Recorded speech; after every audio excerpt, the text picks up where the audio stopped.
Everyone hear me? Okay, well, thank you very much for being here today. So my talk is going to be on combining intercultural competencies and research skills for future opportunities, and it is basically based on changes to a subject that me and my colleague taught in Portugal because we felt that there were some skills that were lacking, and very much in line with Christine's mention of research and writing skills as well. So just to talk a little bit about the objectives of the Bologna process, which was introduced in 1999, and whose objectives were to adopt a simple and easy way to compare qualification systems based on two main cycles of study, and using an ECTS system, as well as promoting mobility for both students, teachers, as well as researchers, technical staff, etc., and promoting European cooperation and the importance of having a European higher education area with the development of study plans, cooperation between and among universities, research and training. More recently, in 2018, the EU published a recommendation which highlights the importance of focusing on the connection between four aspects, which is knowledge, skills, attitudes, and values. And it mentions among others, these competences that my colleague and I took on board, which is the development of multilingual, personal, social, and learning to learn, civic entrepreneurship, and cultural awareness and expression competences during their education. So just a little bit of background to the Portuguese context. The unemployment rate in August of 2023 was 6.2% in Portugal. However, if we look at the age range of people from 16 to 24, this increases dramatically to 17.2%. This is from the Portuguese National Statistics Institute. And so as a result of that, what we found was that although we still have to prepare students for an evolving workplace and for lifelong learning, we also need to focus on the acquisition and development of skills needed in a second cycle degree. Why is this? Because over 90% of our first cycle students actually go on to do a second cycle of some sort. Teaching on the first cycle and second cycle of a languages and business degree in Portugal, I found that, and having supervised students' master's dissertations, I found that there was a clear lack of writing competence. And so they were completely unprepared to write extensively and to write a dissertation or an extended project of some sort at the end of their master's degree. So it really made us think about what we were doing to equip students with the skills that they needed when they moved on to a second cycle of study. So we had to think about how to find a balance between the objectives of the Bologna process, which is to prepare them for lifelong learning and for the workplace, but also for a second cycle degree and the demands, the academic demands and challenges of a second cycle degree. And so when we think about subject analysis generally, we have to think about certain things like active learning strategies that need to be implemented, the design of the subject where we need to take into account the audience as well as the context, current, new, and dare I say old strategies to be implemented. I'll be talking about that. And obviously the development of materials, as well as the assessment of students and students' reactions to the process. So involving the students in the actual process of learning and learning to learn themselves. And so I'm going to talk briefly about a subject called English 6. This subject is taught in the second semester of the third year of a first cycle degree in languages and business. So basically it's the culmination of their English language learning in their first cycle degree. So when they leave the degree, they will either go on to the workplace or they will go on to do a second cycle of study, or both. So many of them actually work part-time after they leave their degree and continue to a second cycle degree as well. And so we tried to come up with a subject that would incorporate both the practical and the more theoretical / academic aspects of English. And so this is basically divided into 3 phases. The first of which is a franchise proposal, which takes into consideration a lot of intercultural competences. The second phase is the development and creation of a poster on a theme that's related to interculturality. And the third phase is the production of a mini article, which increases the focus of phase 2. Now, just to mention that there are a total of about 80 students divided between 2 classes. So I would say about 40 students per class, 35 to 38 people in the class at any one time. And so basically what I've done is for each of the phases, I have on the left-hand side class autonomous input that is required on the part of the students, and then we will see the output on the right-hand side. And so for phase 1, for the actual franchise proposal, so remember that these students come from 5 semesters of business English at about C1, B2.2 or C1 level at this particular stage.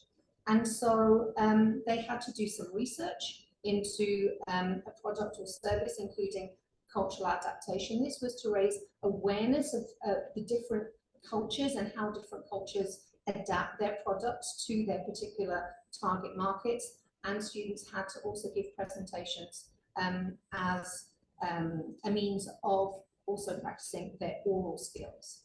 They then had to do an intercultural negotiation case study where they had to adapt a certain product to the Portuguese market, and what sort of factors they had to take into consideration to make it appropriate for their particular target audience. And then, of course, they had to do the franchise research task. They had to do some research, compare franchises across cultures, do research into geographic locations within the Portuguese context, identifying areas of cross-cultural adaptation, and then the submission of the franchise proposal for assessment. So this was phase 1. If we move on to phase 2, which was the poster on interculturality, and this is where we try to add the element of extended and academic research. So we had 2 specialists come in to give a talk. The first one is a specialist on intercultural communication, and he gave a talk called the banana paradigm, which is basically when you eat a banana, what end do you start at, or do you start it from the middle? But the idea is to really think about different research topics. So the talk was about that basically, and then they had to do research and production methods to actually produce the poster. So this included the selection of specific topics, design and creation of the poster within groups, and group presentation of the poster to the class, and then the submission of the poster for assessment. And then the third and final phase, we had a second, because it was based on interculturality, we had someone come in to talk about Business Network International, which is a franchise model which exists in Portugal. And the idea is to really think about how to build collaboration into cross-cultural projects and cross-cultural business practices, and then again, bridging from the classroom to the real world. And finally, very important, is the individual building of a cross-cultural profile where there's greater awareness of self and of the other.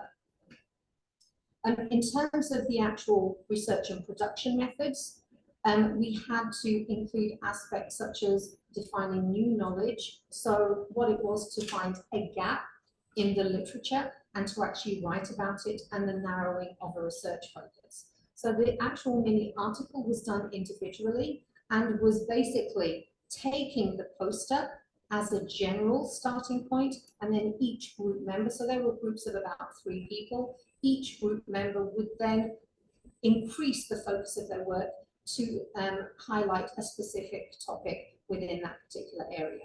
So there was individual selection of related but distinct topics. And then of course we had to go through things like sections, a development of an article, writing a mini article, and submission for assessment. In addition to this, at the very end of the year, we got students involved by actually organising a conference where some of the chosen articles were presented, and then there was a poster exhibition and an article exhibition with a Q&A around the class. And we actually invited other members of the faculty to come and join us and to speak to the students about their work. In terms of the actual work focus, so some of the communicative aspects, the language, the grammar, the lexical focus, in terms of the franchise proposal, which once again was much more towards the workplace, it was about carrying out academic or intercultural research, ensuring site credibility using online journal databases, also negotiating language and cultural adaptation. For the second phase, we had to do organisation of a poster, concise writing, so summarising, paraphrasing, simplifying, etc. How to reference properly, how to use, for example, Mendeley, which is something that they had never come across before and they will certainly need in the future, and of course, presentation skills for the posters themselves. In terms of the actual mini article, so organisation and language of an article, citing correctly and avoiding plagiarism, which we believe was very important, and verb complementation patterns used when citing. So an increased language focus because of the extended writing that they would actually have to do. We also did work on using visual aids effectively, presenting statistical data accurately, and of course, because there was a Q&A in the presentation, we had to do some work on creating embedded questions and active listening as well. So active learning in the classroom can be defined as the process of having students engage in some activity that forces them to reflect upon ideas and how they're using those ideas. So this is absolutely crucial to creating a subject which is going to actually fulfill and create active learners within the classroom. So this means that we have to have a learner-centered approach where learners actually play an active role in the learning process.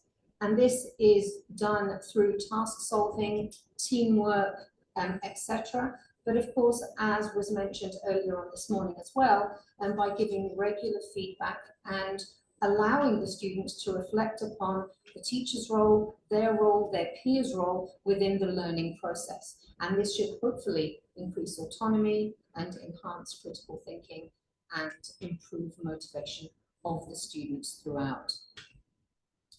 In terms of the learners' feedback, first of all, I'd like to talk about the quality control system that we have in place at the University of Aveiro. So basically, we are graded, each subject and each teacher is graded on a scale of 1 to 9. If we have a mark of 4.9 or under, we are in need of improvement, and therefore we need to actually hand in an alternative subject design for the following semester or for the following time that it's taught. Anything between 5 to 7.9 is good, and anything above an 8 gets something called a seal of best practices within the university system. As a result, we actually got an average of 8.72 among both classes, which was an increase of 0.8 compared to the previous year, as last year was the first time that we had actually incorporated some of these changes to this particular subject. We also decided that we were going to ask the learners about their experience and what they felt about the subject, having come from 5 very practical subjects until English 6, and then doing this more theoretical subject. And so we got about a 90% response rate, and they're all very positive. We would like to just show you some of the quotes. So we've chosen 4, okay, that we feel really apply to the general feeling of the subject. So this particular comment was about how it was a valuable learning experience and the idea of being able to apply theoretical concepts that they studied in class to the real world, which was very important for them. A second one, I focused on the interculturality and how important it was that they were able to develop and understand cultural differences between and among different countries, and how they were able to implement different communication techniques and communicate in different ways. So they had to negotiate they had to present, they had to discuss, they had to work together in a team, and then they had to answer questions. So there were a variety of different ways in which they had to communicate. A third one, this actually mentions having pursued a master's degree, that it provided them with very important research and writing skills, which were currently very useful for them, which is always a good thing to hear. And a slightly longer one, but which I think I'll come back to at the very end, touch upon it. As you read it, I would just like to focus on what I have put in bold, which is not only did they find it useful, but that it allowed them to be creative and work on something that they were passionate about. So it kind of gave them some control over the learning process. So it wasn't just something that was very prescriptive from us to them, but was something that they could really choose and learn from. And it's good to see at the end that all of this would not be possible without the tools and tips that the person learned in their English classes. I would also like to show you some samples of their work. So I just have a couple of posters that I would like to show you, and you can actually see the extent and variation. So we have, is ageism an issue in the Middle East, cultural appropriation in K-pop, cultural convergence in education. These are just some which are chosen at random. You will notice that they actually include all the aspects of a poster, including bibliographical references, and actually have citations in them too. We've got two more here. How do emotional blind spots affect business negotiations and translating culture, not just words? And a final two, how does diversity washing work in organizations and the cultural influence of AI in arts? So actually a huge range. And I think not only did they learn about themselves, but they also learned about so many other topics that their peers wrote about as well, which I think is actually very interesting. I couldn't bring all the titles. We have about 78 titles in total, but I did bring some that you can have a look at, and you can actually see, again, how varied and how highly focused they changed from the poster to the actual article itself. And so, you know, to have a look at this roadmap and to actually take Keller's model, ARC's model, attention, relevance, confidence, and satisfaction as a basis for some of these final considerations. Overall, the learners' perceptions of the various tasks they had to do were very positive. Actually, we didn't get one negative comment from the 80% of students that replied to us. I'd like to add also that these responses were given at the beginning of this month. So there was a 5-month period between actually finishing the subject and asking for feedback. So we contacted them via email and they sent feedback via email. Now, as I said, it was all very positive, and I think that this 5-month period was a good time to enable students to actually see whether or not those competencies that they picked up, that they acquired, that they developed throughout the subject, if it was actually useful to them a few months in to their either work or their second cycle of study. And there was an opportunity for learners to do something that they felt was relevant, which we believe resulted in increased motivation on the part of the students. And the implementation of some of these active learning approaches increase a variety of skills, including learner engagement, creativity, autonomy, critical thinking, and of course, confidence. And we believe that this process was actually able to empower learners to be ready for both the workplace and for further study in the future. And with that, I conclude my presentation. These are my bibliographical references, and I'm free to answer any questions you may have to try and answer. Thank you very much. It was really thorough. Perfectly timed. Thank you.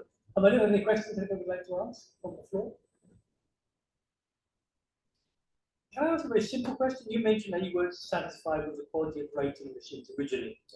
It's a problem I have as well, in a very similar way. Yeah. Did you notice that the quality of writing improved? I think it did. It requires regular feedback. It requires, but for example, we did a lot of, how to cite authors, how to research, first of all, how to find articles, how to go onto online databases.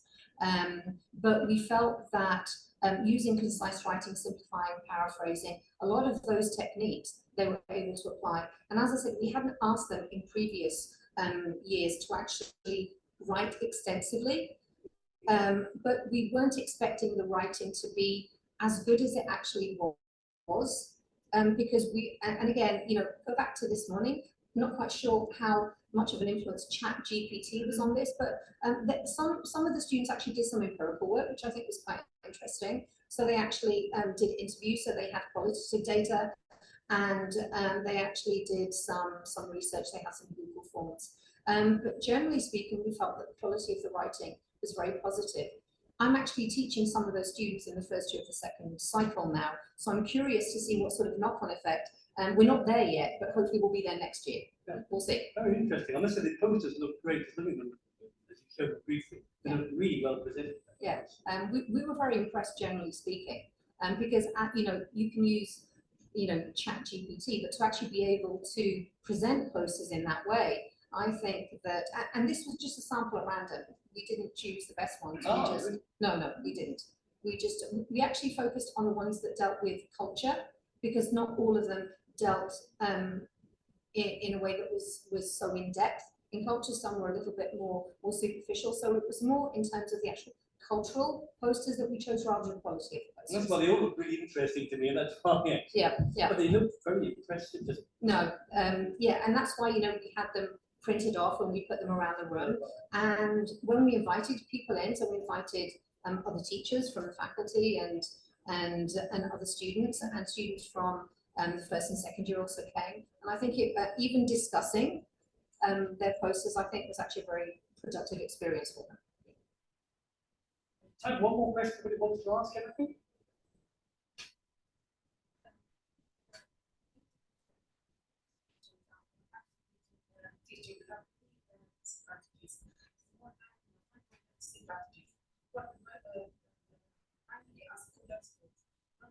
Just the college sitting with this. To apply these strategies on the college. Well, we try to look at the needs and expectations, both at the particular time and further on. And so we try to be quite eclectic in our approach, in that we try to have some grammar classes, not as a punishment, but we do try to include them. And actually some students actually like grammar, but we also try to focus, for example, on communicative competence, on intercultural competence that we believe in business settings is absolutely crucial. So we actually were quite eclectic in the strategies that we use, and we try to adapt it to the students that we have every year. So there may, because as teachers we all know that sometimes we think we have an amazing idea and it falls flat on its face, yeah. And then other times we kind of think, okay, let's try this, and it was amazingly successful. So we try different things, and every year we always